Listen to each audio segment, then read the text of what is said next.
Welcome back to another Loupe Market Report powered by SlabStox. My name is Aaron, one of your hosts, and we are back on the Loupe YouTube channel. Now, we just made it back from the National in Chicago. If you can't tell, my voice is a little gone. It's recovering still. Was talking to a ton of people this weekend. I met the Loupe team, which was really cool, and I got to meet many of you collectors. Get ready for this episode as we recap some of the National, and then we get into some different market reports, as always, here. So sit back, relax, and enjoy today's episode.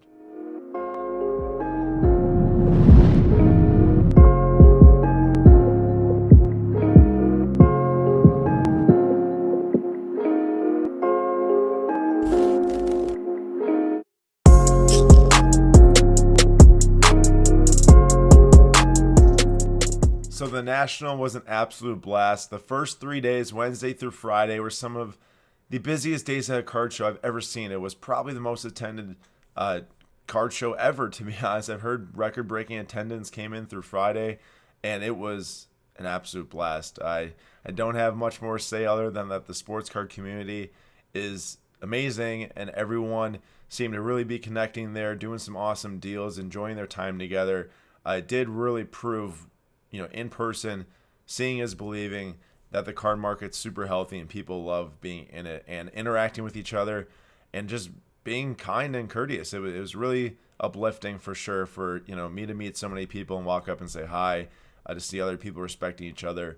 And I just want to walk you through some of our Instagram content from the show because I figure it's a pretty easy way just to display some sites from the show. So first thing we got here is a Giannis that I saw on the first day. The very first card we saw was this PSA 1010 auto patch. Pretty ridiculous card. One of my favorite Giannis's I saw there. Sam said it's the perfect card, and I do agree with Sam. That is a beautiful card.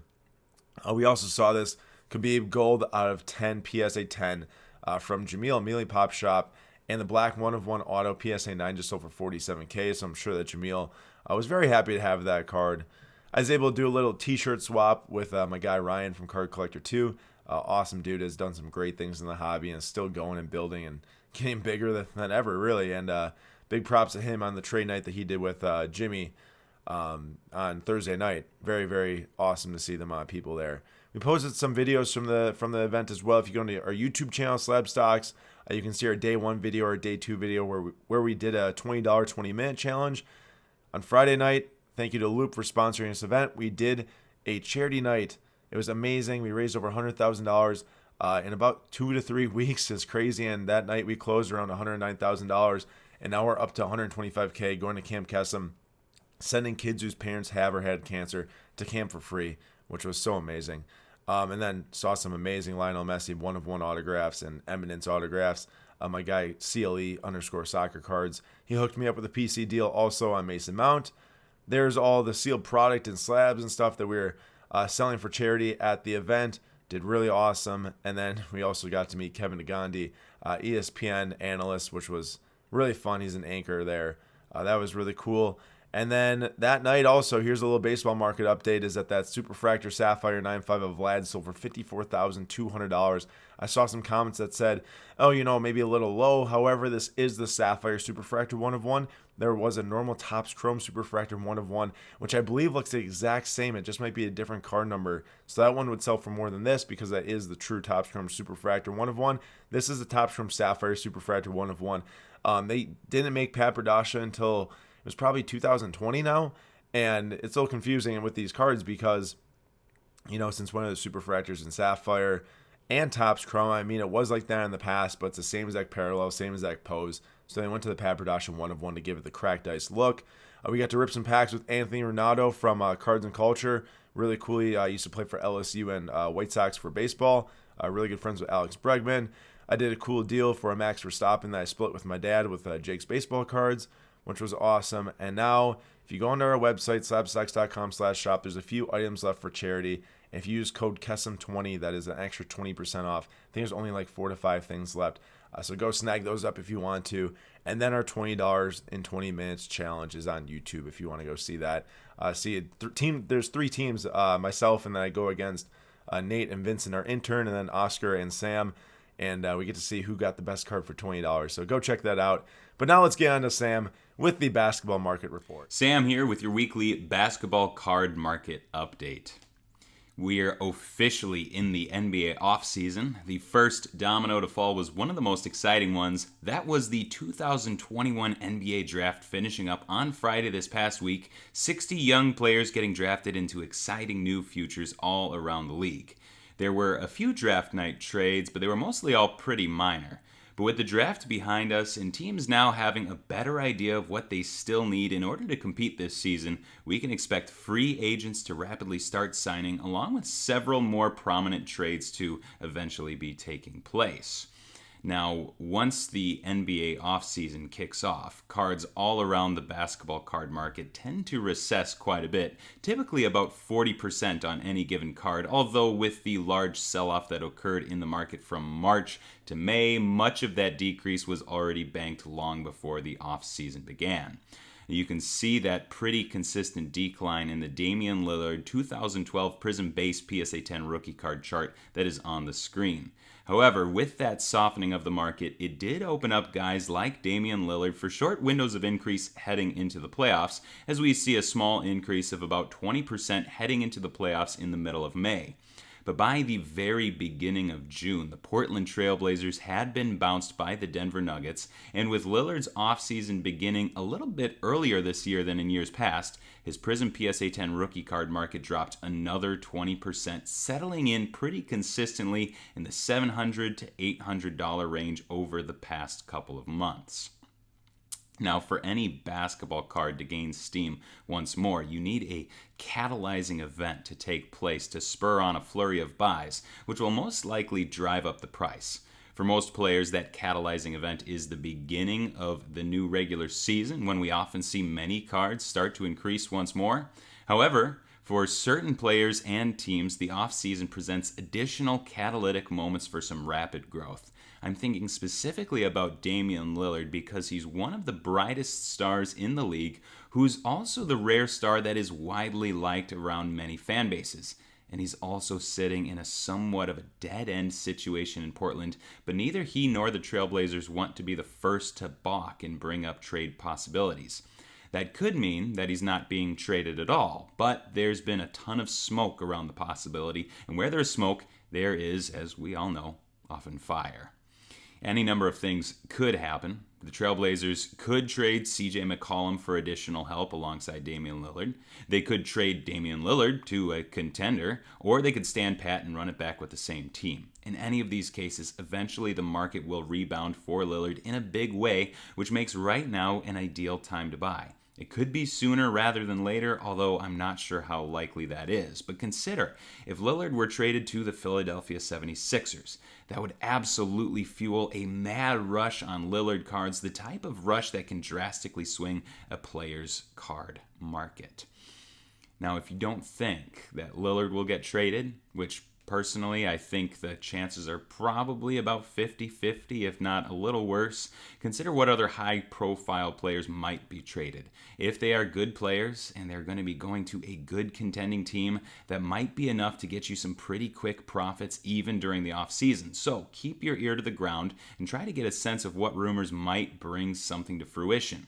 It's a risky game to be sure, but at the very least, you'll be buying during an off-season low, and you should be able to still get some return on your investment at the beginning of the next regular season. Next up, let's send it over to Nate for our weekly baseball card market update. Hey everyone, it's SlabStox Nate here with your Loupe Baseball Market Report, and today we are going to be talking about Glybor Torres. Now usually we talk about a guy who is on the upswing. A guy that's done something amazing and his prices are rising. A young guy who has continually played well. Various number of reasons. But they're usually on the upswing. Well, today we're changing it up a little bit and we're going to talk about Glybor Torres because Glybor Torres is interesting to me. He is a player who, as a 22-year-old in New York as a shortstop, and we're talking Derek Jeter's shoes being filled here, 38 home runs and an 871 OPS, and he looked like he was on his way to superstardom. Now, an 871 OPS is really nice. It's not unbelievable, but it is really nice, and as a 22-year-old, you're dreaming of building upon that. Now, you could say, Nathan, like 14 of his home runs that year came against the Orioles, a terrible team. You'd be correct. You probably take a couple of those off if they had an actual competent team that year, and maybe, instead of 38, he hits 30 because literally 14 home runs came against the Orioles, which is an absurd number. Now, still a 30 home run guy. You take away some slugging, and maybe he's an 840 OPS guy. Still a guy you can dream upon. And yet, 2 years later, we're talking about a guy who has an in the 600s OPS, and he's not hitting for power. His isolated power was .095 on the year, which is absolutely atrocious. And his batting average, on base, and slugging are also terrible. And his expected batting average, expected on base, and expected slugging do not paint that much rosier of a picture. I think combined his expected on base and his expected slugging paint him as like a 720 OPS guy, which again isn't very good, especially for a kid that just hit 38 home runs 2 years ago and hit an 870 OPS.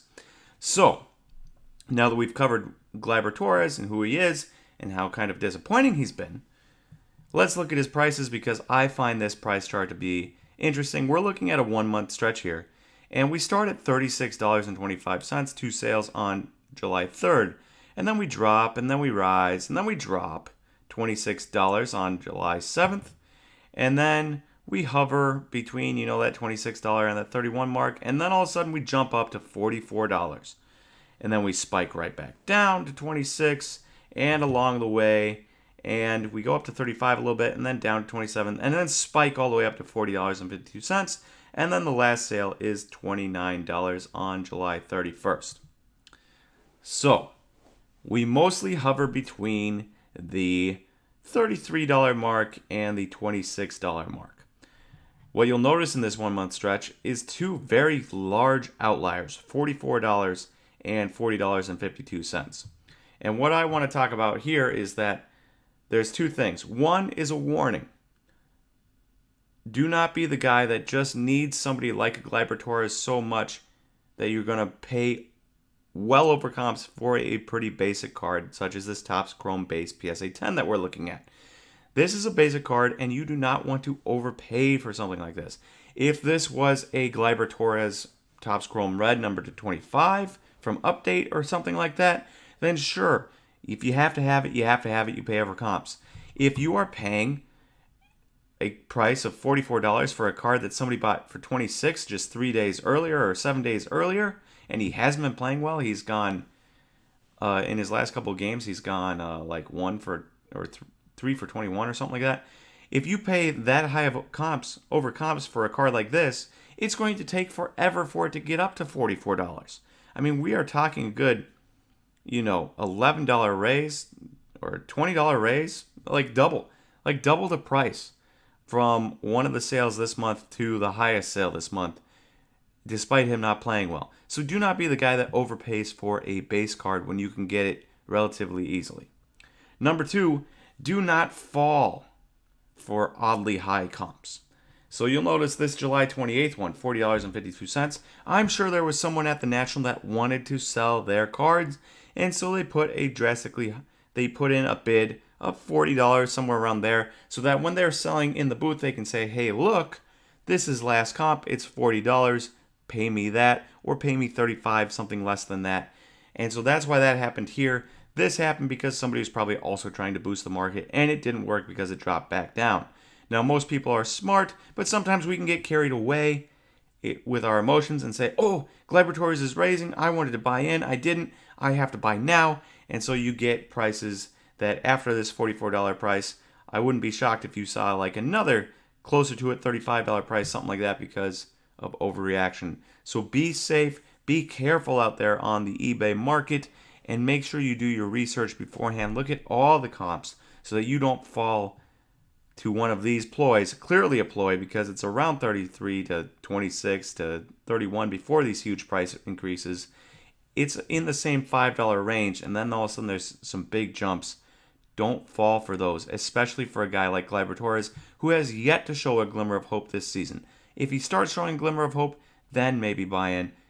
But the way he's playing right now, there would be no reason for these price spikes, and therefore, they have to be false sales. They are real sales. Somebody paid for it, but It's only to try to get other people to probably pay for the cards they already own. That's all I have today for your Baseball Loupe Market Report. On to Aaron for the Soccer Market Report. On today's Soccer Loupe Market Report, we are looking at the Kaboom Neymar 2018 BGS 9.5. Now, these Kaboom cards from this set came out of a multi-sport release through the Panini Rewards program on their website. This was not a pack-issued card. Is that bad? Is that good? Normally, when they're not pack-issued, it actually does cause some problems where the cards don't get as sought after as some pack-issued, pack-pulled cards. However, this set is a outlier. I don't think it applies at all to this set. This was an extremely loaded Kaboom set through the Panini Rewards program. And not only is Neymar in here, but there's Messi, there's Ronaldo, there's Mbappe, there's a bunch of good players in here, along with your Tom Brady's, your Mahomes, Tatis, all those guys. So I do really think that these cards are super sought after for a reason. As we see here, the Neymar is $1,224. Neymar is returning to PSG this year. They just got second in the Copa America. They'll be challenging for a World Cup next summer. I do really like these cards, and I do like Neymar as a player. However, I wish he would not flop as much, but I think that's what we all want to see. He's very talented, super skilled with the ball, can go look up highlights and be super, super impressed. This card right here is a 9.5. It is a tough grade. I do really like it. I think it's a great investment going forward if you're able to find one and get your hands on it. However, be careful with the condition, as I just actually saw a raw one in person at the National. We actually made a deal on it, which then we flipped it. So I don't have the Neymar Kaboom anymore. We have no Kabooms actually currently of any soccer players or any players in general. But this card right here, the Neymar, I do think it's a great investment. If you're able to find one of Neymar or of Messi or of Mbappe or of Ronaldo, any of those top guys, even Lewandowski from 2017 Select, I'd recommend chasing it down. This card trended 129% in the last 3 months, so it does have a lot of steam going for it, and it is very rare, which makes it easier to grab a higher price in the next sale because not everyone is trying to sell them. This was the Loupe Market Report for the soccer card market. If you find some Kabooms, hit me up on Instagram and let me know you grabbed one. I would love to see a picture of it, as they're some of the best looking cards in the marketplace. All right, everyone, thanks for watching this week's Loupe Market Report. I hope you all enjoyed the National if you were able to make it. If not, please look into Atlantic City for 2022. It's going to be an insane show once again. And once again, I do thank you all for watching this Loupe Market Report. We will see you all in the next episode.